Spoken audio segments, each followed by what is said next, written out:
అదే కదా పివి రమేష్ వాంగ్మూలం. తన మీద రాశారు కదా ఆయన, రాసి సైన్ చేశారు. దాంతో ఏమైంది అక్కడ? ఇప్పుడు ఆయన ఏదైనా చేయాలనుకోండి, అప్పుడు ఎందుకని ఆయన ఏం ముట్టుకోలేదు పివి రమేష్ గారిని?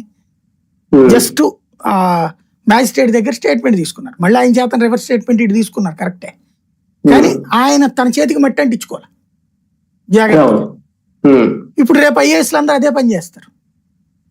పాలసీ డెసిషన్స్ వీళ్ళు ఇష్టం వచ్చినట్టు ఉంది. మైనింగ్ లో అడ్డదిడ్డంగా ఉంది, మద్యంలో అడ్డదిడ్డంగా ఉంది, రకరకాలు ఉన్నాయి కదా వీళ్ళ పాలసీలు. ఇప్పుడు దోపిడీకి పనికొచ్చేటటువంటి రేపు వాడికి అడ్డం తిరుగుతారు. రేపు మీరు డబ్బులు తినేస్తారు, జైలుకు పోయేది మేమా?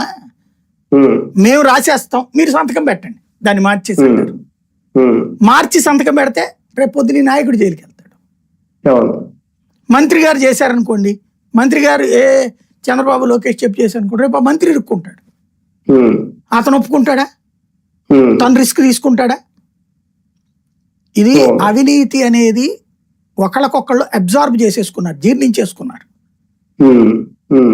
అదేదో అంటారు కదా, గొంగట్లో అన్నం తింటా ఎంట్రుకలు ఏరుకున్నట్టు ఎదురోడు దొంగ నేను సచ్చీలుణ్ణి అని చెప్పుకోవడానికి వినడానికి బాగుంటది, జనం ఎవరు నమ్మట్లేదు. రేపు పొద్దున ఏమవుతుంది?